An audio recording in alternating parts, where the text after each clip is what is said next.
Cette émission est une production de la télévision régionale des Moulins.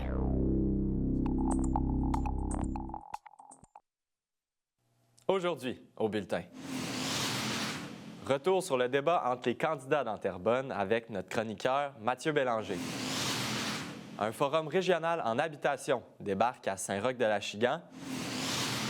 Et la SODEC devient la nouvelle société. Je suis Charles Lantier et bienvenue à votre bulletin d'actualité régionale.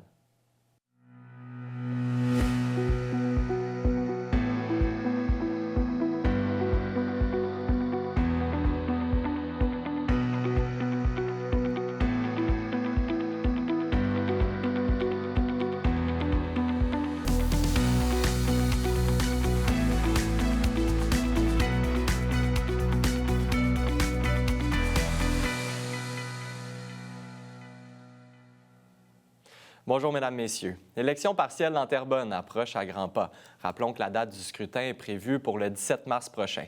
Dans cette lignée, nous recevons le chroniqueur politique et enseignant au Cégep de Terrebonne afin d'analyser le débat. Bonjour, Monsieur Mathieu Bélanger. D'abord, je vous lance en vous parlant un petit peu du premier thème qui a été abordé dans ce débat, donc l'économie. C'était un débat quand même, avant de parler de ce thème précis-là, c'était un débat intéressant puisque la plupart des candidats importants étaient présents et qui ont pu exprimer leur vision. Donc, le premier thème abordé justement sur l'économie et surtout avec la menace de tarifs douaniers de la part des États-Unis, c'est ce qui a mobilisé les préoccupations des électeurs, on imagine présentement, et donc des candidats. Je pense qu'on a un premier ministre qui est économique. Les premières réflexions qu'on peut voir avec ça, c'est que pas mal tout le monde était sur la même longueur d'onde de dire on n'est pas content évidemment des menaces de tarifs, on veut être proche des entreprises, pouvoir les aider de la façon qu'on peut au niveau local, entre autres. On veut pouvoir réagir. Un esprit quand même d'équipe Canada, ce qui n'est pas étonnant considérant la menace qu'on voit. C'est un peu ce qu'on voit partout là, entre les partis politiques. Il y a une certaine quand même même vision qui est partagée. Quand même certains éléments qui m'ont un peu plus interpellé. On peut voir, par exemple, un extrait d'Alex Gagné, le candidat de la CAQ, qui présente un peu sa vision des choses. On va aller voir l'extrait. Je pense qu'on a un premier ministre qui est économique. C'est un homme d'affaires, c'est un homme qui a l'expérience en gestion. Il est appuyé par Éric Girard, ministre des Finances, qui, je ne sais pas si vous avez écouté ses entrevues dernièrement, mais s'il y en a bien un qui est rassurant dans son ton, c'est bien M. Girard. Et bien entendu, Christine Fréchette, qui est venue faire son tour ici à la Chambre de commerce. On a visité des entreprises ensemble. Alors, on est en action, on a des opportunités rêvées au Québec, à Terrebonne, avec des entrepreneurs mobilisés. Puis moi, comme député, je veux me concentrer à les appuyer là-dedans. Donc, ce qu'on peut voir avec cet extrait, c'est la couleur que Alex Gagnon a voulu mettre avec ses diverses interventions dans tout le long du débat, mais particulièrement là. C'était ce qui est pour lui la force de l'équipe que soit mis à l'avant-plan. Son discours est le parti le mieux placé pour pouvoir faire face aux menaces tarifaires. C'est le gouvernement actuellement en place. On a des bons ministres. Et au-delà des différents éléments de programme qui se ressemblent quand même en général entre les partis, c'est ça pour lui qui était la valeur ajoutée de la CAQ, l'équipe actuellement en place. Du côté un autre extrait que j'ai trouvé intéressant ici, c'était du côté du Parti conservateur, avec le candidat Encloge Bigilimana, exact. Que lui a une vision, d'accord avec le reste dans l'ensemble, mais avec une couleur aussi un petit peu particulière. On peut aller voir justement un extrait de ça. Marteller le même message, ce n'est pas à l'État de se mêler de comment les gens gèrent leurs entreprises. On doit réduire la paperasse, la bureaucratie. Il faut abolir la bureaucratie pour nos entrepreneurs qui en étouffent déjà. Il faut aussi permettre la baisse d'impôts, la baisse de taxes sur l'essence, et ça va donner du réel souffle. Et donc, on voit ici qu'il y a le discours très typique du Parti conservateur du Québec, mais aussi le discours classique du Parti conservateur du Québec, c'est-à-dire une vision où l'État doit être moins interventionniste, couper dans la paperasse, couper dans les taxes, dans les impôts, laisser plus de liberté aux individus, aux entreprises. C'est la vision du parti. Donc, on s'éloigne un peu du discours qu'on a plus associé au Parti conservateur au cours des quelques dernières années, plus critique envers les mesures sanitaires. On retourne ici à la vraie marque de commerce du Parti conservateur. Et donc, je trouvais intéressant de ressortir ça, cette présentation-là du parti. On a un deuxième thème. Oui, exactement. Le deuxième thème qui a été abordé dans le débat, en fait, c'est le transport en commun. Qu'est-ce qu'on retient de ce thème-là? Évidemment, tous les candidats l'ont dit pour le transport en commun, que c'était un enjeu important pour eux dans la région, qu'il y a des grandes difficultés. Tous les candidats le reconnaissaient, les difficultés actuellement du transport en commun, où quand on veut se promener dans la région, c'est très difficile, où on peut à peu près juste se déplacer là, de Montréal ici à l'heure de pointe, et qu'il y a des projets qui sont mis de l'avant. Par exemple, on a eu dans les dernières semaines là, le projet structurant de l'Est au niveau du transport en commun. Tout le monde disait que c'est un beau projet. Mais par contre, il y avait des divergences sur à quel point on croit à ce projet-là, à quel point il va se réaliser ou pas. Évidemment, du côté des partis d'opposition, on était beaucoup plus critiques. Et à cet égard, justement, on peut entendre un extrait là, de Mme Catherine Gentilcar, la candidate du Parti québécois, qui propose justement qu'il y ait des interventions plus rapidement. On peut aller l'écouter. Et c'est maintenant que les gens de Terrebonne ont besoin d'amélioration en transport en commun. Depuis la pandémie, le service a été réduit sur de nombreuses lignes d'autobus. Il faut remettre ces services-là, il faut en ajouter. Il faut plus de lignes est-ouest également. Donc, il faut investir en transport en commun et pas seulement dans des grandes infrastructures. Et puis, on avait un peu le même discours aussi du côté de Québec solidaire. On peut aller écouter justement un extrait là, de la candidate Nadia Poirier. Donc, c'est évident, la solution passe par le transport collectif. Et l'un des engagements qu'Alliance Transit nous a demandé de prendre et que je soutiendrai si je suis élue, c'est de consacrer 50 % du budget alloué à l'infrastructure du transport au transport collectif.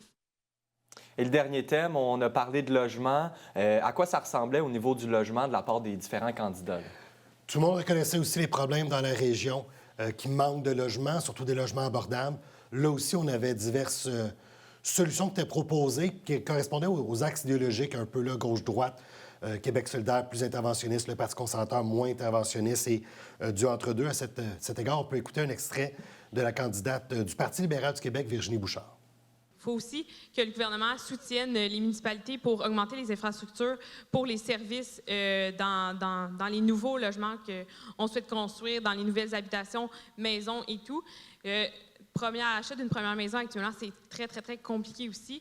Et la paperasse pour les entrepreneurs, là, c'est pour construire des logements, des nouvelles maisons, est aussi très, très, très compliqué.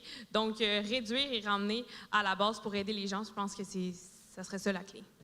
Et avec cet impact-là, ce débat-là, quel impact ça risque en fait d'avoir au sein des gens qui vont voter le lundi prochain? Ça, c'est toujours le moment où je joue le rôle du rabat-joie parce que ce genre de débat-là est nécessaire dans une démocratie. Ça permet de mieux connaître les candidats, mais les données en sciences politiques sont assez claires que ça a très peu d'impact sur les intentions de vote.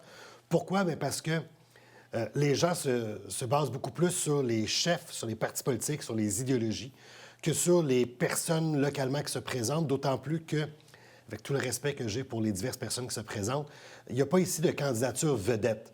Il n'y a pas ici de Pierre Fitzgibbon qui se présente. Ce sont des gens qui sont largement inconnus du public, encore une fois, avec tout le respect des personnes, ce qui fait en sorte que ce n'est pas ces individus-là qui vont être à l'avant-plan. Et d'autant plus, il faut le reconnaître, c'est pas tout le monde non plus qui a écouté le débat. Loin de là, c'est surtout dans le secteur, évidemment, puisque c'était par la Chambre de commerce, dans le secteur des entreprises. Donc, on peut s'attendre à... donc, ces gens-là vont un peu dans leur réseau en faire parler, mais pas tant que ça.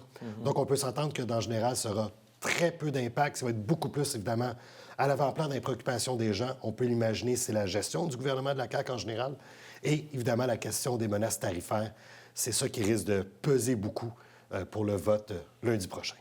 Donc, ce qu'on retient, c'est que généralement aussi, les gens vont voter, comme vous l'avez dit, pour le parti et un peu moins pour les candidats. Donc, j'invite les gens qui n'ont pas regardé ou qui n'ont pas encore vu le débat à aller voir sur le site Internet de TVRM ou sur notre chaîne YouTube.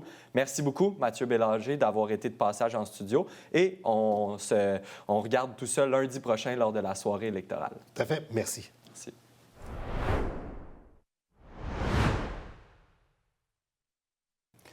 Fibre est de retour pour une deuxième saison. Chaque semaine, j'aurai l'opportunité de m'entretenir avec des entrepreneurs qui possèdent tous des parcours différents. On découvrira ensemble les diverses facettes de leur personnalité, leur motivation, les défis et bien sûr la passion qu'ils ont pour l'entrepreneuriat. Une nouvelle saison avec une nouveauté cette année, Fibre Extra, 8 entrevues avec des spécialistes sur le financement, le droit des affaires, les assurances et bien d'autres sujets afin de bien vous outiller. C'est ici même sur MaTV Lanaudière. Cette semaine, à Vue d'ici, on s'intéresse à l'industrie acéricole dans l'Anaudière en recevant le président des producteurs-productrices acéricoles du Québec. C'est déjà commencé avec le beau temps. Et en deuxième partie, on s'interroge sur les conséquences réelles des tarifs douaniers américains pour nos entreprises locales. C'est un rendez-vous, c'est jeudi à 18h.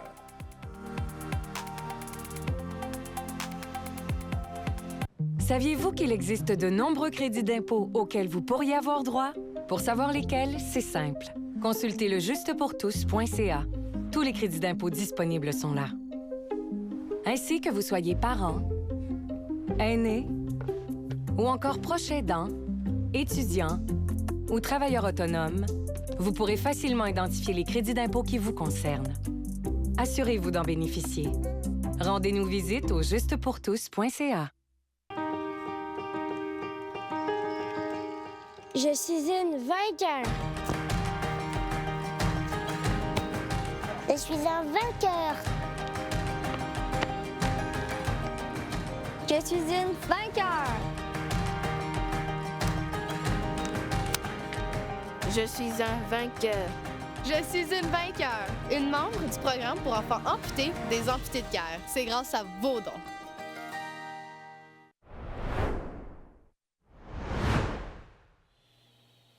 La ville de Mascouche souhaite préciser certains éléments concernant la présence de contaminants sur un terrain privé de son territoire.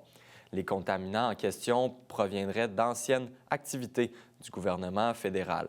La gestion et la réhabilitation des sites contaminés relèvent du ministère de l'Environnement, de la lutte contre les changements climatiques, de la faune et des parcs. Bien que la ville n'ait pas d'autorité sur ces opérations ni sur les contrats de l'entreprise, elle suit de près l'évolution du dossier en siégeant à un comité de vigilance mis en place avec l'entreprise signataire. À noter qu'un site de gestion des sols contaminés se situe à Mascouche depuis près de 20 ans. Le maire de Mascouche s'est prononcé en disant « Nous comprenons les préoccupations des citoyens et demandons au ministre de s'assurer que toutes les actions nécessaires soient prises pour protéger l'environnement et la santé publique, tout en informant la population de manière transparente. » En ce mois de la francophonie, la Fédération des télévisions communautaires autonomes du Québec souhaite mettre en lumière le rôle essentiel des télévisions communautaires autonomes dans la promotion et la préservation de la langue française. Par le biais d'émissions, elles permettent à la population de mieux comprendre, d'apprécier leur héritage linguistique et culturel. Les initiatives des TCA pour la francophonie prennent différentes formes, entrevues avec des artistes et des organismes québécois, diffusion d'événements culturels et patrimoniaux, sans oublier la couverture des actualités locales. Ces efforts contribuent à encourager la langue française. C'est mercredi que se déroulait le Forum régional en habitation au complexe J.C. Perrot de Saint-Roch-de-l'Achigan. Cet événement, organisé par le chantier régional en habitation, a permis à plusieurs acteurs du milieu de se rencontrer et d'échanger. On écoute le topo. Le chantier, c'est une concertation régionale qui regroupe des partenaires de différents milieux. On a des élus, on a des organismes communautaires, on a des offices d'habitation, puis ça regroupe des gens de partout à travers de l'Anaudière. Notre objectif, c'est de favoriser l'accès à l'habitation au niveau économique, au niveau financier, au niveau matériel. C'est d'assurer l'accessibilité à la population, à du logement, le plus adéquat possible. Donc, le forum aujourd'hui, c'est un des projets sur lesquels on a travaillé, puis qui combine dans le fond un projet qui était de rassembler nos élus, de rassembler notre monde pour parler de l'habitation, faire une différence au niveau de l'habitation, mais c'est aussi de parler des agents facilitateurs, qui est un projet sur lequel on travaille depuis un peu plus d'1 an. Puis on vise, dans le fond, un agent facilitateur, c'est une ressource humaine qui est en amont des groupes de ressources techniques, qui est au tout début, en pré-démarrage des projets, puis qui vont venir faciliter le démarrage des projets. Donc, toute la notion là, de mobilisation autour d'un projet. On va parler aussi de l'expertise pour développer le projet, les analyses que ça prend, par quel bout on le prend, comment est-ce qu'on le fait. Puis nos municipalités nous l'ont dit, dans le fond, que selon nos études, les municipalités ont besoin d'accompagnement. Il manque de ressources en accompagnement pour le prédémarrage des projets. J'avais été invitée à titre de panéliste là, pour parler de l'organisme Un toit pour tous de la MRC de l'Assomption, en plus de venir là, comme conseillère municipale m'inspirer sur les bonnes pratiques en habitation. Bien, je pense que ce qui est important de communiquer avec l'exemple d'Un toit pour tous, c'est le pouvoir de travailler ensemble comme communauté. Donc, de rassembler des gens du milieu municipal, des acteurs du milieu communautaire, d'avoir des gens des paliers, des autres paliers gouvernementaux également, d'avoir les gens du CIS. Le logement, c'est pas une question d'un seul projet ou d'un seul modèle. Pour avoir un filet social qui est fort, on a besoin de diversifier les enjeux, puis on a besoin de commencer maintenant. Donc, les villes qui se sont pris il y a déjà 10 ans sont capables d'avoir des projets qui démarrent, qui sont construits actuellement. Mais si on n'a pas commencé, c'est le temps d'y penser parce que ça prend plusieurs années avant de voir lever un nouveau projet. Là. Je dirais que c'est de plus en plus facilité présentement de rejoindre un auditoire. Les gens se sentent concernés, le vivent dans leur famille, le vivent en tant qu'élus par les citoyens qui viennent leur relever les enjeux de logement. On n'était pas là il y a 5 ans. Les concertations comme le Forum en habitation, je pense que ça met tous les acteurs ensemble, puis on voit l'évolution de la pensée. Bien, c'est pas moi, c'est l'autre palier, c'est pas moi, c'est l'autre organisme. Donc, on sent ce changement-là, puis c'est des journées comme aujourd'hui qui nous permettent d'avancer comme communauté. Nous, à la santé publique, on s'intéresse aux projets de développement de logement social et communautaire parce que le logement, c'est un déterminant important de la santé. Donc, on s'intéresse beaucoup à tout ce qui peut permettre de développer le logement abordable dans la Naudière parce qu'on sait qu'on a beaucoup de besoins pour nos populations vulnérables, entre autres. Et donc, tous les moments de concertation, d'échange sont vraiment importants. Puis aujourd'hui, c'était une belle occasion d'échanges, puis les ateliers ont été vraiment très, très intéressants et formateurs à ce niveau-là. C'est pas tout le monde qui travaille à 100% en habitation, donc les gens ont différents mandats. On l'a vu, il y avait des élus municipaux, il y a des gens qui travaillent dans les MRC. Donc oui, c'est pas facile de rejoindre tout ce monde-là. Ces gens-là, par exemple, travaillent souvent sur des plus petits comités ou sur le chantier régional en habitation, mais quand on les amène, et surtout comme on a fait aujourd'hui, on a eu 2 ateliers là, où on partageait une table, là, on était 6-7 ensemble. C'est intéressant d'entendre les points de vue des autres, puis voir comment les autres aussi se positionnent par rapport à ça. Ça, c'est enrichissant. Puis ça, c'est des choses qu'on ne vit pas souvent dans une année. Là. Donc, c'était vraiment intéressant à ce niveau-là, le forum d'aujourd'hui. C'est un des buts de ce genre de rencontre-là, de forum, d'échange. C'est ce qui nous permet d'avancer et d'améliorer. Parce que, comme j'ai dit, on s'inspire souvent des meilleures pratiques. Donc, on n'a pas à réinventer les boutons en 4 trous quand il y a déjà quelqu'un qui est passé par là. Donc, ça nous aide énormément. Puis on est capable de mettre en pratique rapidement les échanges ou les conseils qu'on a reçus lors de cet entretien.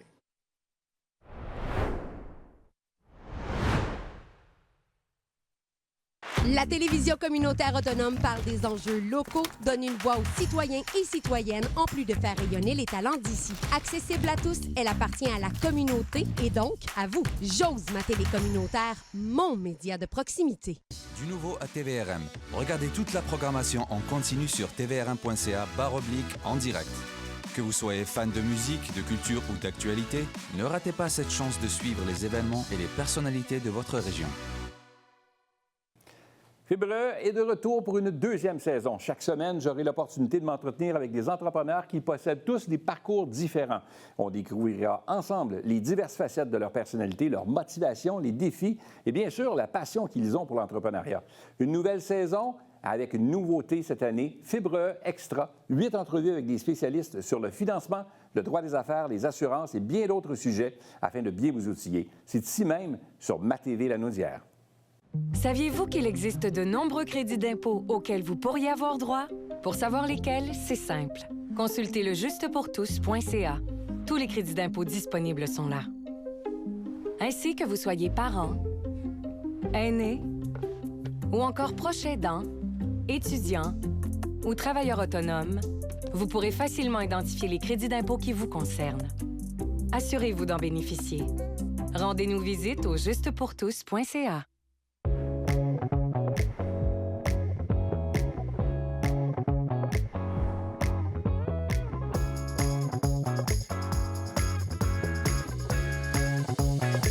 Bienvenue à Cuisine du Monde. Oui, c'est exact. Je comprends. Je dois dire que c'est très piquant. Ça bouge sur le table. Parce que la cuisine, c'est le patage. Oui. C'est vraiment très, très bon. Bon appétit.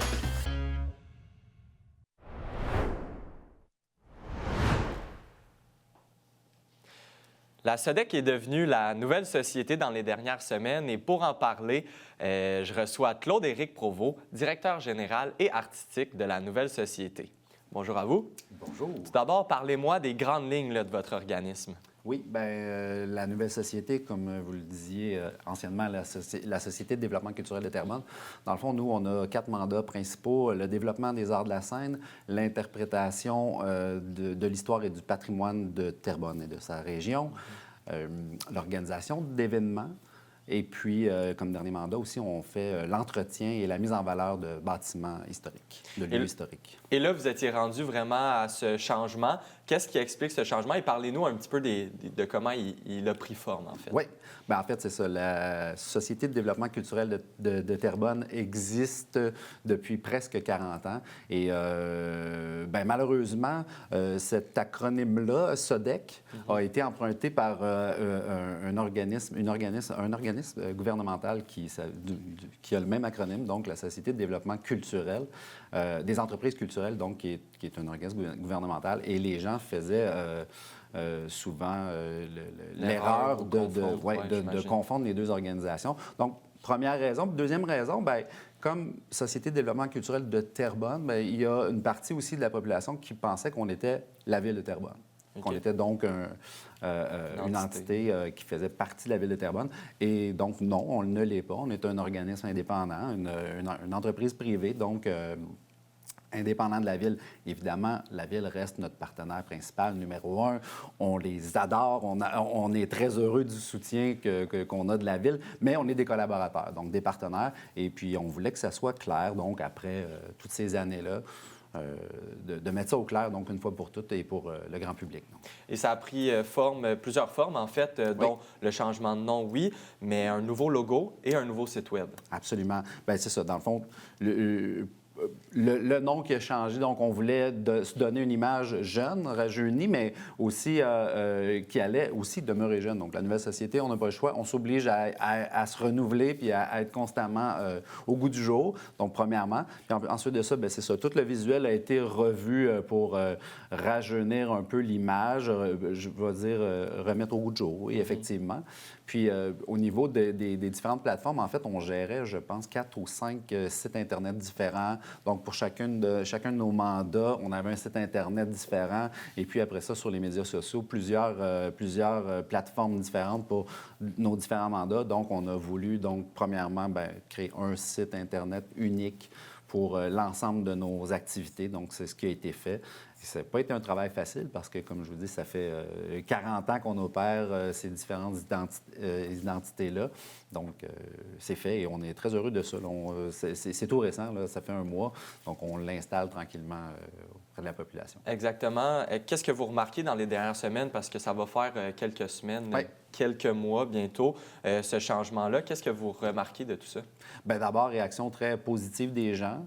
Puis la population est curieuse, nous pose beaucoup de questions, puis c'est tant mieux, c'est ça l'objectif. Je dirais qu'en général, c'est ça, c'est accueilli très positivement. C'est comme si, soudainement, bien, on mettait aussi la lumière sur notre organisation. Fait on est très heureux de ça. Tant qu'il y aura de la lumière encore quelques temps, on va être heureux. Puis, qu'est-ce qui vous attend pour les prochaines semaines, prochains mois au niveau de la nouvelle société? Oui, bien, nous, on est, comme je le disais, constamment à se renouveler. Donc, on travaille déjà sur les prochaines programmations. Évidemment, on travaille en continu 365 jours par année. Donc, nos expositions sont ouvertes les fins de semaine. Les spectacles, on en présente à toutes les semaines, presque quotidiennement. Mais sinon, donc, on travaille sur les événements qui s'en viennent cet été, la Fête nationale, les prochains dossiers qui vont nous occuper davantage. Donc, Fête nationale, Festival 20 Histoires de Terrebonne, 1804 qui va arriver en fin d'été. Donc, on est déjà là-dessus, la préparation de ces grands événements-là. J'imagine que ce tournant-là aussi pour les nouveaux employés, c'est bien, ça provoque une certaine... on parlait de dynamisme, on voulait créer un dynamisme au sein de la nouvelle société avec ce changement d'image-là rapidement. J'imagine que c'est un peu ça qui qui a été provoqué. Absolument, tout à fait. Puis ça allait aussi avec l'air du temps. Là, on a vécu une période de troubles. Donc, le milieu culturel a été affecté davantage durant la période pandémique. Et puis, on s'est remis de ça. Puis c'était un peu ça qu'on voulait dire. C'est-à-dire, hey, on va arrêter de regarder en arrière puis je veux dire, un peu comme ça, de s'apitoyer sur notre sort. On a une belle nouvelle équipe, des gens qui sont motivés, qui veulent travailler au bien-être de la communauté. T'sais, nous, on vend du bonheur. C'est ça qu'on dit. On crée du bonheur, puis on vend du bonheur. Puis... Alors, merci beaucoup, M. Provost. Ça me fait plaisir. Super apprécié pour votre passage en studio, puis on souhaite un bon futur à la nouvelle société. Merci beaucoup, au plaisir.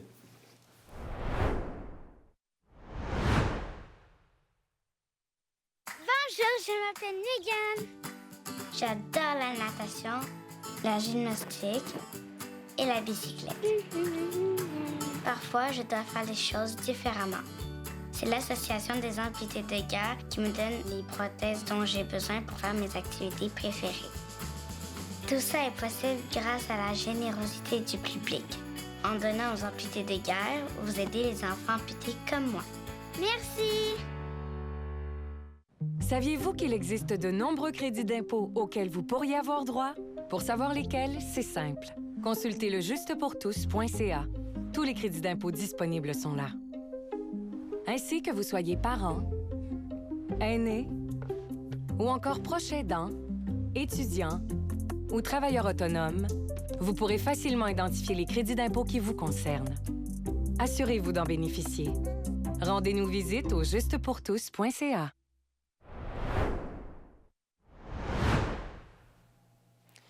La Commission de l'environnement et de la transition écologique de la Communauté métropolitaine de Montréal, la CMM, a tenu lundi soir une séance d'information publique sur la qualité de l'air dans le Grand Montréal. Cette soirée fut l'occasion d'expliquer le portrait de la réglementation municipale encadrant la combustion du bois dans la région métropolitaine, réalisée par la CMM. La combustion au bois représente une importante source de pollution, comme vous le savez, dans le Grand Montréal, une importante source de pollution de l'air, oui, dans le Grand Montréal, et est la principale responsable du smog hivernal. La CMM s'est donc penchée sur les différents règlements en place ou à venir dans les 82 municipalités de la région métropolitaine afin de brosser un portrait à jour de la situation. 3 usages ont été étudiés. Les feux intérieurs, qu'ils soient utilisés pour le chauffage ou l'agrément, les feux extérieurs à ciel ouvert ou dans un foyer et la cuisson au bois. Le député de Montcalm, Luc Thériault, a annoncé le soutien financier de près de 95 000 $ à 4 organismes du comté, dans le cadre du programme Nouveaux Horizons pour les aînés. Cette aide précieuse permettra de favoriser le bénévolat chez les aînés, d'encourager leur participation active à la vie communautaire et renforcer leur inclusion sociale. Merci à tous d'avoir été des nôtres. On se retrouve mardi prochain. D'ici là, vous pouvez consulter le site Internet de TVRM ou encore notre chaîne YouTube afin de voir ou revoir nos émissions. Merci à tous. À bientôt.